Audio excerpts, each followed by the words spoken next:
I'm speaking today with Kathleen Iacocca. She is Assistant Professor of Management and Operations at the Villanova School of Business. Kathleen, welcome. Thank you for having me, Robert. What's going to happen as states start opening up again? Well, as you can imagine, the supply chain is just going to move into disruption again. So one of the major things that I anticipate we'll see is the restaurant industry will cause the supply chain to go up on its head. Typically, restaurants address 51% of the food supply chain. And as a result of that, once restaurants open for sit-down service, we're going to have demand skyrocket. And for products that are perishable, the supply has diminished to meet diminished demand. And so all of a sudden, when a restaurant opens its doors, we're not going to have strawberries waiting at the helm for that. And we're not going to have meat waiting at the helm for that demand. So we're going to see a huge disruption again, just like we saw a few weeks ago when we had the shutdown. Mm-hmm. This time, though, it will just be in the reverse order. Do you think it's going to be that sudden, though? Because my impression is that, first of all, restaurants are opening up, depending on the state, slowly. And when they do open up, will people be reluctant to go back into them, or will they just be so pent up and have so much cabin fever from all these weeks of being sequestered that they'll just rush through the doors of the restaurant? I mean, what are you thinking there? You know, I think we're going to see a rush through the doors. It's interesting because on one hand, I think people are afraid and therefore there's going to be that slow momentum. But looking across the nation, we're already starting to notice that people are getting tired of being pent up. We're looking at restaurant sales and we're looking at what they were when we had first experienced the lockdown to what they are now. And we're starting to notice that people are doing more and more takeout. I think when the economy opens up from a business standpoint, every small business is going to be clamoring to get those customers, and customers are going to be eager to get out. So to have that slow, smooth transition out, I just don't think is what we're going to see. I think we're going to see a huge spike in demand that supply just cannot keep up with. Yeah. So what will restaurants and other types of businesses do in order to mitigate the impact of this surge? Can, in fact, they take steps to deal with it, or must they simply just say, well, sorry, half of our menu isn't available because we just can't get it? What kind of strategies might they put in place? You know, I think they're going to take some traditional strategies that we've seen in the past. We're going to try to shift demand to off-peak periods. We'll shift demand to less popular items that might be easier to get. For example, if it's easy to get pork, we'll shift demand towards pork and away from chicken. So we'll do things like that, and that's what many restaurants, I think, will try to do. Other than that, I think we're just going to try to weather out that storm as we have with other products. I mean, when a demand went up for products like toilet paper and dry goods, we basically had to wait for the supply chain to find it. So I think when it was a little bit of pain because we will fall out of that steady state, but we'll go back into it. The one great thing about supply chains is they're very agile and very responsive. So that pain will be very short-lived. Yeah. I wonder if the capacity issue in restaurants might slightly mitigate it just a bit, because a lot of restaurants are now being required to take out half their tables. So they only take half as many people as they could accommodate before. So that might, I don't know, maybe somewhat stem the demand a little bit, right? I would think so. I would think so as well.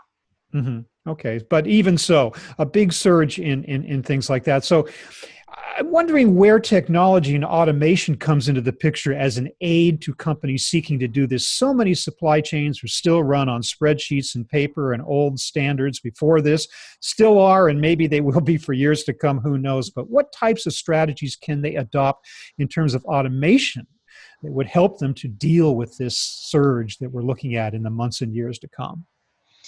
You know, that's a really great question. I think that it's, rather than thinking about the automation, I'm not really sure small businesses especially, which is a vast majority of what our supply chain and restaurants are built off of, can necessarily flip a switch and flip to automation. If they could, they would have probably during this pandemic. I think more so than that, they're going to be planning more efficiently for the future, understanding that another pandemic could come. With that being said, that will be leveraging more suppliers, making sure that they have tighter inventory control. Where we saw before a shift into lean manufacturing, I think we might see a shift away from that. We probably will see a shift away from just in time to an extent. And where we saw such global supply chains, will probably come a little bit more in. Oh, So that's an interesting point you make there about more localized, especially when it comes to food. So you think there'll be an actual movement for, restaurants, groceries and the like to source their stuff from much closer to home. absolutely. I mean, I don't think that it will be ever so noticeable. I think it'll be more of a subtle shift, but from a consumer standpoint, you feel safer if you know where your food came from. Already, we're starting to feel, you know, do you want something if it came from New York City, if it's in the epicenter of a hot spot? You're consuming these products. So if you know that it came down the street, you're going to feel like it's safer. It's easier logistically for foods to get that source, and people feel good about supporting their local businesses and their local economies. So I think we're going to see that globalization that we've observed as a trend kind of become mitigated a little bit because of the pandemic. Yeah. Do you foresee any permanent changes in consumer behavior in terms of the degree to which people do takeout or eat in restaurants, or where they get their food? I mean, how they buy, whether they buy online, products online versus going to stores. Do you see some really down the road permanent changes? Absolutely. We've talked and we've heard on the news so many different things that will become, the new normal Yeah. with this. And certainly, I think consumer behavior will be one of them.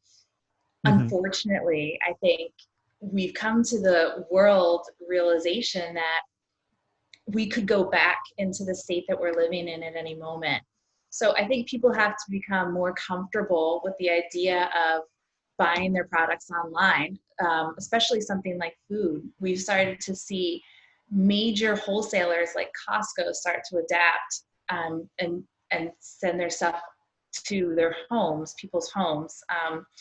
I think people are becoming more comfortable with those home delivery services of products. I think also, interestingly, we've noticed that consumers accept a slower lead time. A year ago, would you have accepted a lead time of less than 2 days for a product? Or one day or same day or Right. fixed hour or whatever. But is that because we just understand the crisis we're in and we're saying, yeah, we're willing to wait longer because of this?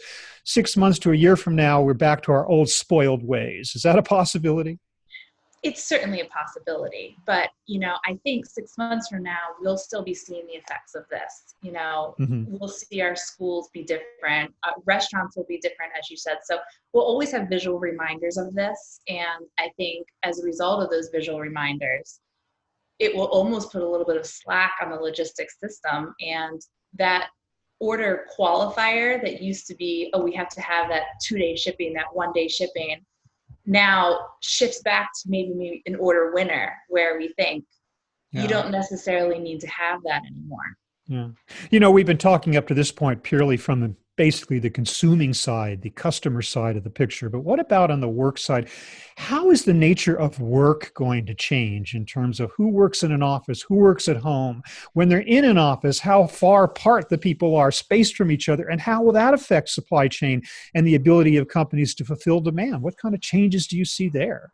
I think that the companies that survive are the ones that have to be efficient and agile. How can you survive if you're not efficient when all of a sudden we're asking you to work with less people at a time, in a workspace that by sheer numbers and calculations is going to lower your productivity of your company?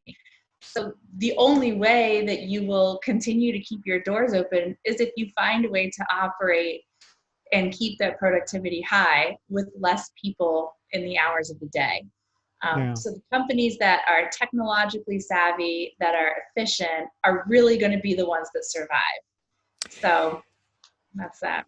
If there was just one lesson to take away from the pandemic, the most important lesson that we should have learned, hoping we've learned, will learn, what is it in your estimation? You know, that's a great question.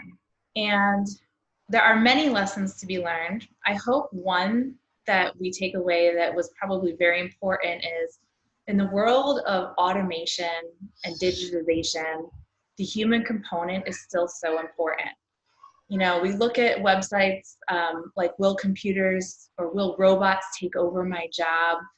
And we hear students often talk about that automation of their jobs. But I think we've really learned during this pandemic that the human capital is very important because the shortages that we've been seeing in the supply chain, in the meat industry, in the toilet paper industry, haven't been because we don't have enough product and material. It's because our human capital is getting sick and therefore can't work. And so I think despite all the technological advances we continue to make and we can work from home and have e-commerce, I think looking at that human capital and understanding that the significant role humans play in the supply chain should be greatly valued. That is a reassuring message. Thank you very much for that. I appreciate it with all of the talk of automation and the like. But Kathleen Iacocca of the Villanova School of Business, I want to thank you so much for being with us today to give us a sense of just what kind of changes are in the making because of this pandemic in supply chains and the like. Thank you very much for being with us. Appreciate it. Robert, thank you for having me.